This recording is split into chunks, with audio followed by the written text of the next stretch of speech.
리플 XRP는 정말로 신기한 자산입니다. 수많은 코인이 생겼다가 사라지는 최근 10년 동안 리플은 단 한 번도 시장 상위권을 벗어난 적이 없었습니다. 2013년 당시 0.005달러에서 시작했어요. 지금은 3달러 근처까지 상승했죠. 단순 계산으로 49,000% 상승을 했습니다. 이게 단순하게 운으로 설명할 수 있는 영역이 아니라는 거예요. 그리고 현재 시점 XRP가 왜 여전히 살아남았는지, 그리고 앞으로 무엇이 달라질지 이 지속력이라는 키워드로서 하나씩 풀어드려 보도록 하겠습니다. 먼저 숫자로 보자면 지난 2013년 여름 당시 XRP는 한 개당 0.005달러 수준이었습니다. 이 당시에 코인마켓캡 기준으로 전체 시가총액 10위권에도 들지 못했었죠. 하지만 2018년 1월 불과 5년 만에 3.84달러 찍습니다. 그 이후에 SEC 소송, 상장 폐지, 거래 중단 이런 악재들이 이어졌었는데도 2025년 지금 시점에서 XRP는 여전히 전세계 시가총액 4위를 기록 중에 있는데요. 이게 단순한 상승률이 아니라 한 번의 사이클을 넘은 자산이란 뜻인 거고, 2013년 상위 코인들을 한번 생각해보세요. 비트코인, 라이트코인, 그리고 지금은 사라질 수많은 프로젝트들, 그 사이에서 여전히 4위 안에 있다는 것은 단순한 운이 아니겠죠. 이 지속력, 즉 스테잉 파워, 시장이 인정하고 있는 내구성이라고 볼 수가 있겠습니다. 리플의 가장 큰 리스크는 2020년 12월 SEC 소송이었어요. 미등록 증권 판매 혐의였죠. 이 한 사건 때문에 코인베이스, 크라켄, 여러가지 주요 미국 거래소들이 XRP를 상장 폐지했습니다. 그때 시장은 말 그대로 끝났다라고 생각을 했었고, 하지만 2023년 7월 판결이 나왔는데요. 이 법원은 거래소에서의 일반 투자자 거래는 증권법 위반이 아니다, 이 말 한마디로 분위기가 바뀌었었고, 2025년 8월에 SEC가 최종적으로 소송을 철회하고 리플에 1억 2,500만 달러 벌금 부과하면서 사건 종결이 됐습니다. 즉 XRP는 법적으로 미등록 증권이 아니라 합법적인 디지털 자산으로 확정이 된 거예요. 그리고 리플이 오래 버틸 수 있었던 또 한 가지 이유는 바로 공급 구조인데요. 2017년에 리플은 550억 개 정도의 XRP를 에스크로에 묶었습니다. 매달 최대 10억 개만 시장에 풀고 사용하지 않는 물량은 다시 에스크로로 되돌린 거예요. 즉 시장이 언제 얼만큼 풀릴지 예측할 수 있게 만든다는 거고, 이게 투자자 입장에서 심리적인 안정장치 역할을 합니다. 물량 폭탄에 대한 공포까지도 줄여주다 보니까 실제로 에스크로 구조가 유지되는 한 XRP는 다른 알트코인들보다 훨씬 더 공급 자체가 투명한 자산으로 분류가 된다는 거겠죠. XRP는 단순한 송금용 토큰이 아닙니다. 리플의 핵심 서비스였던 ODL, 즉 온디맨드 유동성 서비스가 지금은 리플 페이먼트라는 이름으로서 통합되어 운영이 되고 있는 상황인 거고, 이 서비스는 XRP를 브릿지 통화로 사용해서 은행과 기업 간의 실시간 송금, 외환 결제, 국경 간의 정산을 가능하게 만듭니다. 리플이 이미 미국과 일본, 두바이, 싱가포르, 브라질까지도 50개국 이상에서 금융기관과 실제 사용 파트너십을 맺고 있고요. 즉 결제 네트워크로서의 실질적인 수요가 존재한다는 거예요. 그리고 리플 레저는 초당 1,500건 이상의 거래를 처리할 수 있습니다. 여기에 대한 거래 수수료는 0.0001 XRP, 한화로 1원도 안 되죠. 블록 확정 시간은 평균 3에서 5초고, 이런 것들이 비트코인의 10분, 이더리움의 15초랑 비교하면 압도적인 스피드입니다. 결국에 이런 성능이 XRP의 지속력을 만들어줬다라고 볼 수가 있는 거고, 단순하게 오래 살아남는 게 아니라 쓸모가 있으니까 살아남은 겁니다. 실제로 2013년 당시 상위 10개 코인 중에서 지금까지 상위권에 남아있는 프로젝트는 비트코인, 이더리움, 리플, 라이트코인 이 4개 정도뿐입니다. 이게 XRP가 단순하게 운 좋게 남은 게 아니라요. 시장 구조 변화 속에서도 제도, 기술, 수요, 공급 모든 면에서 균형을 잡았다는 증거겠죠. SEC 소송을 버티는 리플은 이제 미국 내에서 유일하게 법적인 지위가 명확한 토큰이라는 상징까지도 가지게 됐습니다. 물론 여기서도 리스크는 존재해요. 에스크로 물량이 매달 일정량 풀리면서 단기적인 가격 변동을 만들 수도 있는 거고, 각 국가의 스테이블코인 규제라거나 CBDC 연동 구조가 XRP의 입지를 재편할 수도 있겠습니다. 하지만 구조를 보면 정답이 나오죠. 단기 전략으로 전고점 3.84달러를 기준으로 보시고, 3달러 초반대 눌림목에서는 분할 매수, 돌파할 때는 추세 추종, 이탈 시에는 보수적인 재매수 구간만 미리 정해두는 방식이 유효하겠습니다. 그리고 중장기적으로 DCA, 즉 적립식 분할 매수 전략이 가장 현명한데요. 리플은 단기 급등보다 복리 구조의 자산이기 때문에 지속력을 믿고 계신다면 조급함 대신에 시간과 확신으로서 접근하셔야겠습니다. 결국에 XRP의 10년은 가격보다 시간이 증명한 자산의 무게를 보여주게 되는 거고, 이 소송이 끝나고 공급이 예측 가능하면서 실제 사용이 확장되고 기술이 뒷받침되는 자산, 이건 단순한 알트코인이 아니라 금융 인프라의 한 축으로 진화하고 있는 구조라고 볼 수가 있겠습니다. 결국 투자에서 가장 중요한 것은 타이밍이 아니라 방향성인 거고, 그리고 여기서 XRP는 방향이 명확한 자산입니다. 이제는 가격이 아니라 역할을 보는 시점이겠죠. 리플이 만든 건 단순한 코인이 아니라 10년 동안 무너지지 않는 시스템입니다. 그게 바로 XRP의 진짜 가치라는 거예요. 그리고 10월 달에 들어서면서 비트코인이 크게 움직이고 있습니다. 그런데 이런 흐름들은 이미 통계적으로 예고된 흐름일 수도 있다는 점이 상당히 주요한데요. 시장에서는 이런 시기를 업토버라고 부르고 10월 달이면 비트코인이 오를 확률이 무려 77%에 달한다는 통계 때문이겠죠.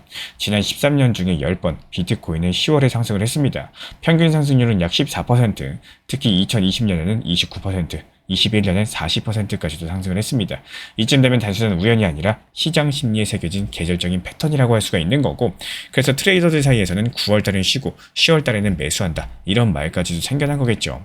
하지만 올해 2025년의 10월은 조금 다릅니다. 이 달력부터가 변수가 많아요. 미국 정부 셧다운 리스크, 10월 15일 발표되는 CPI 발표, 그리고 10월 28일에서 29일 FOMC 회의까지도 있습니다. 이 세 가지 이벤트가 연달아 몰려있기 때문에, 즉 이번 10월달은 비트코인의 흐름은 패턴 대 이벤트의 싸움이라는 거예요. 그리고 현재 비트코인은 이미 9월 한 달 동안 9%가 상승했습니다. 작년보다 선방했었기 때문에 컴패스 포인트는 이번 10월 상승폭은 제한적일 수 있다, 이렇게 분석을 남겼는데, 하지만 JP모건은 완벽하게 다른 시각을 냈어요. 현재 JP모건은 이렇게 말을 합니다. 비트코인이 금처럼 움직이 된다? 그렇다면 16만 5천 달러까지 상승할 수 있다. 이게 단순한 감정이 아니라 변동성 조정 모델에 기반한 계산인 거고, 현재 금의 위험 대비 수익률과 비교해봤을 때 비트코인이 그 수준까지 올라갔을 때 약 40% 상승이 필요하다는 논리를 갖게 됩니다. 그 배경에는 디베이스먼트 트레이드라는 개념이 있는데요.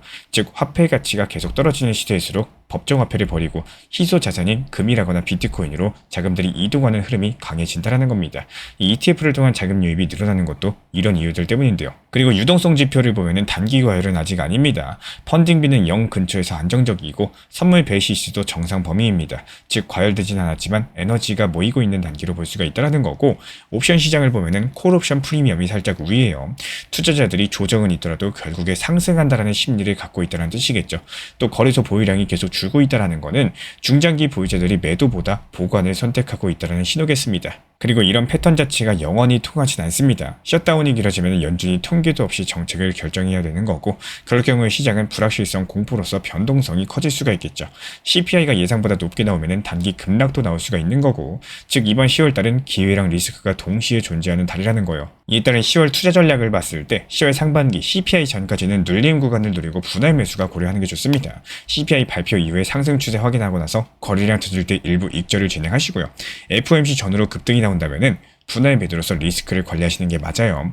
이런 것들이 단기 스윙 전략이겠지만 중장기 홀더 입장에서도 상당한 의미를 가지고 있습니다. 하락할 때 모아가시고요. 상승장에서는 익절하는 이런 루틴들이 시장의 변동성을 이길 수밖에 없다는 거예요. 결국에 이번 10월달은 단순한 업토버가 아닙니다. 셧다운과 CPI, FOMC, ETF 자금, 그리고 금 랠리까지도 이 5가지가 동시에 교차하는 결정적인 분기점이기 때문에 데이터는 기대를 말하지만 시장은 늘 시험을 한다는 거, 기대는 하시되 데이터로 걷는 게 현명하다는 겁니다. 이게 진짜 투자자의 자세겠. 이런 흐름들을 우리 신사 채널 차원에서 모니터링 중에 있고요. 일단은 단기 반등 타점에서 빠르게 실시간 브리핑 도움 드리고 있기 때문에 우리 신사 채널 구독해주신 분들 중에서 실시간 커뮤니티방 입장 원하시는 분들 현재 보이는 번호로 문자 신청 주시면 입장 도움 드리도록 하겠습니다. 그리고 실제로 지난 1시간 동안 2억 3천만 달러 규모의 선물 포지션이 강제 청산됐습니다. 단순하게 짧은 구간의 청산이 아니라 24시간 누적으로 보면 6억 5천만 달러 정도가 증발을 했죠. 이 숫자가 단순한 통계가 아니라 얼마나 많은 투자자들이 레버리지에 의존하다가 단 한 번의 변동성이 무너졌는지를 보여주고 있습니다. 선물 매매는 양날의 검이에요. 시장이 좋을 때는 수익이 빠르게 늘겠지만 같은 속도로 손실도 커집니다. 그리고 그 변동성은 며칠이나 몇 주에 걸쳐 오는 게 아니라 단 몇 시간 만에 방향성이 뒤집히겠죠. 아차 하는 순간 청산 메시지 하나로서 모든 것들이 사라질 수 있다는 거예요. 특히나 코인 시장은 다른 어떤 자산보다도 예측이 어렵습니다. 뉴스 한 줄, 고래 한 번의 이동, 시장의 심리 변화만으로도 수십 %씩 흔들리는 게 시장인 거고, 그래서 선물 매매는 잠시의 스릴은 줄 수 있어도 중장기적으로는 거의 대부분이 손실로 끝납니다. 단기 수익 노리다가 원금 사라지면은 복리의 기회조차 잃어버리게 되겠죠. 반대로 현물 매매는 청산의 공포가 없습니다. 업비트나 비쌈 같은 거래소에서 현물 중심의 투자를 이어가시면은 이 변동성 속에서도 결국 시장의 큰 방향, 즉 중장기 우상향의 흐름을 잡을 수가 있다는 거. 이 기다림은 때때로 최고의 전략이 되기도 합니다. 그렇기 때문에 무엇보다 중요한 거는 비중 조절과 원칙 매매라는 거예요. 올인보다는 분산, 욕심보다는 균형이 핵심인 거고, 특정 코인에 전 재산을 걸거나 단기의 반등에 올인하는 순간 여기서 투자자는 감정의 포로가 되는 겁니다. 하지만 비중을 나누고 원칙을 세워두시면요, 시장이 급락하더라도 공포의 순간을 기회로 바꾸실 수가 있는 거고, 결국에 투자에서 가장 중요한 것은 단기 수익이 아니라 생존입니다. 오래 살아남는 사람이 결국에 복리를 누리고 결국 부를 쌓게 되는 거겠죠. 시장은 언제나 기회를 줘요. 다만 그 기회를 잡을 수 있는 사람은 끝까지 남아있는 사람이라는 겁니다. 이번 하락과 청산의 숫자는 단순한 경고가 아니에요. 우리가 어떤 마음가짐으로 시장에 임해야 되는지 이런 것들을 보여주는 거울이라고 볼 수가 있겠습니다. 절대로 흔들리지 마시고 원칙을 세워서 꾸준하게 지켜나가세요. 결국에 진짜 성공은 버티는 사람에게 돌아오게 될 겁니다. 비트코인이 드디어 신고가를 돌파한 상황에서 리플은 여전히 조용합니다. 이걸 두고 불안해하시는 분들이 상당히 많이 계시죠. 비트코인 폭등하는데 왜 리플은 안 갈까? 근데 이건 시장의 구조를 아는 사람이라면 이미 예상을 했던 흐름입니다.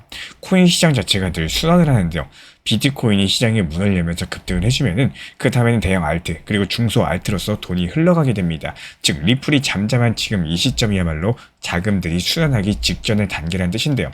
우리 코인 신사 커뮤니티에선 이런 흐름들 미리 읽고 리플만 바라보는 게 아니라 비트코인 상승 초입에서 이미 매수 타점 말씀드린 바가 있었죠.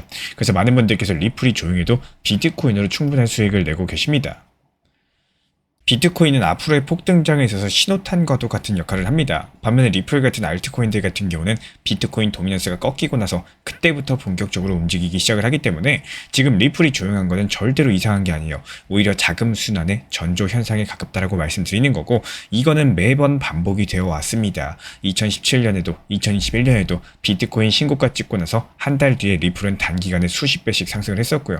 지금 시장은 정확하게 그 전과 같은 위치에 있습니다. 그리고 우리 신사 채널은 이런 흐름들을 데이터로 읽습니다. 감으로 투자하지 않습니다. 자금이 이동하는 타이밍, 유동성이 집중되는 구간들, 여기서 기반으로서 매수 매도 타점을 실시간으로 공유드리고 있기 때문에 최근에 한 달 동안 다수의 알트코인에서 안정적인 수익 내드리고 있고, 비트코인으로 시작해서 다음 수단이 오는 시점까지도 대비하고 있기 때문에 시장은 감정적으로 움직이지만요, 수익은 구조를 읽는 사람의 몫이라는 거 기억해 주시기 바라고요.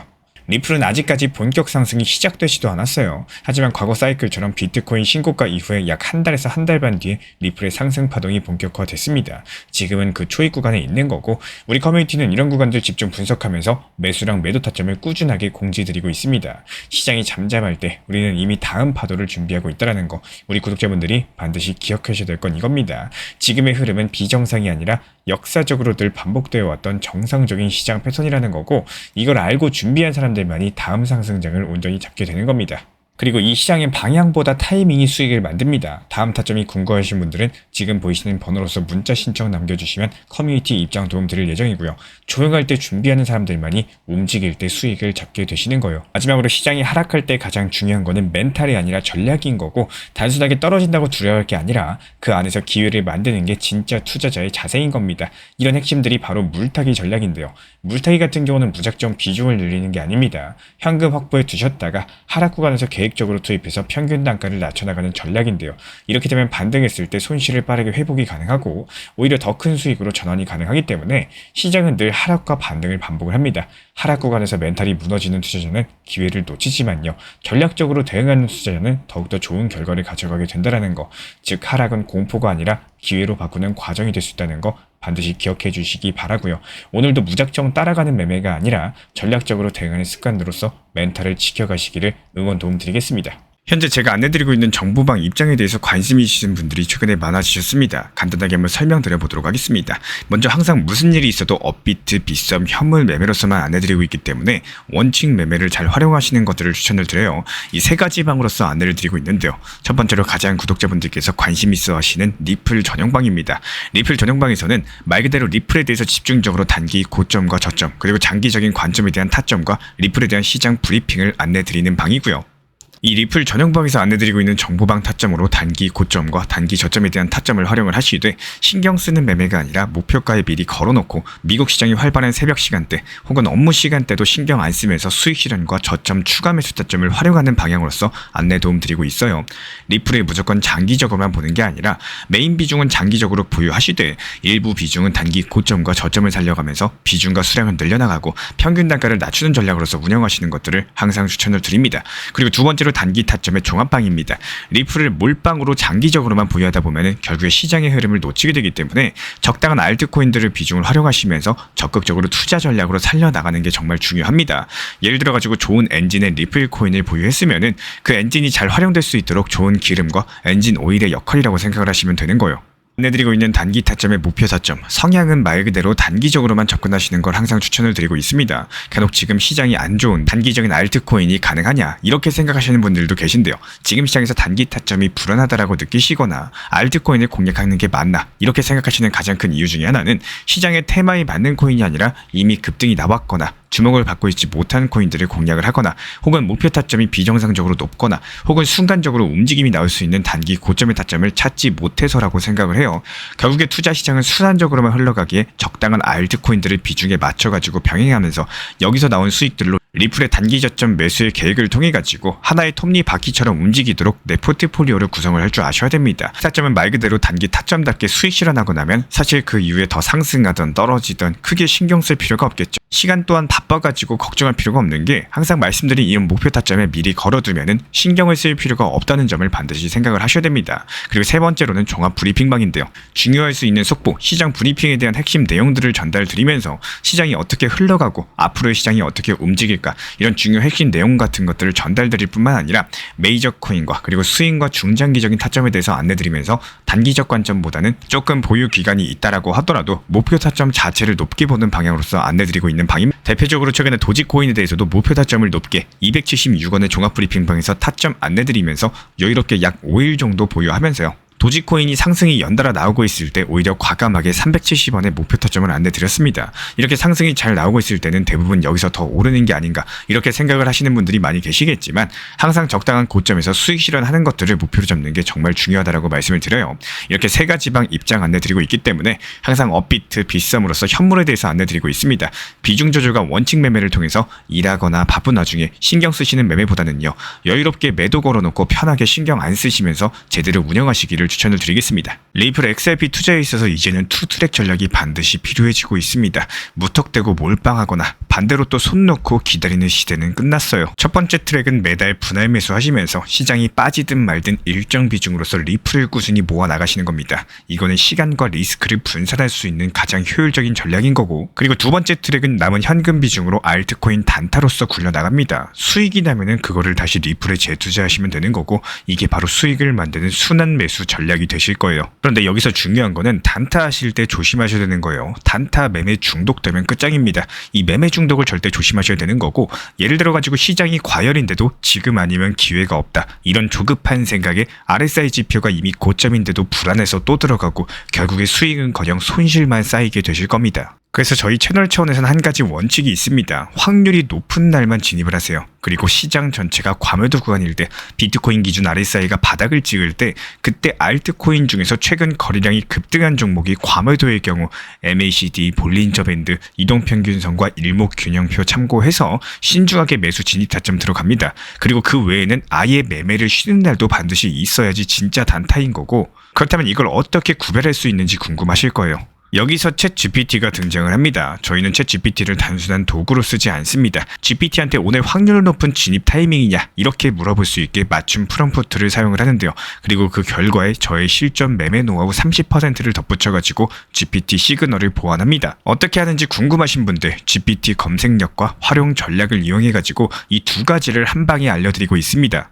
현재 보이시는 번호로서 리플 단타라고 문자 남겨주세요. 지금 이 영상 보신 분들에게만 오픈합니다. 그냥 GPT 쓰는 법이 아니라 투자로 연결되는 GPT 사용법 지금 바로 알려드리도록 하겠습니다. 제가 안내해드리고 있는 코인 신사 채널 멤버십 전용방에 대해서 짧게 설명드려 보도록 하겠습니다. 리플, 암호화폐 시장에 대한 중요한 이슈, 그리고 브리핑이나 시장의 흐름에 대한 전문적인 분석 내용 설명과 함께 차트상의 기술적 분석, 온체인 지표와 투자 심리에 대한 내용들을 같이 안내 도움드리고 있고, 가장 중요한 투자 심리를 컨트롤하기 위해서 포트폴리오의 구성에 대한 노하우, 투자 심리 컨트롤에 대한 내용도 같이 안내드리고 있습니다. 코인 신사 스터디 멤버십 가입하신 분들께서는 아래 번호 혹은 신청 링크 통해서 남겨주시면 제가 연락드리고 있고, 안내 설명과 함께 신사 채널 리플 전용 멤버십 방에도 입장 안내 설명드리고 있습니다.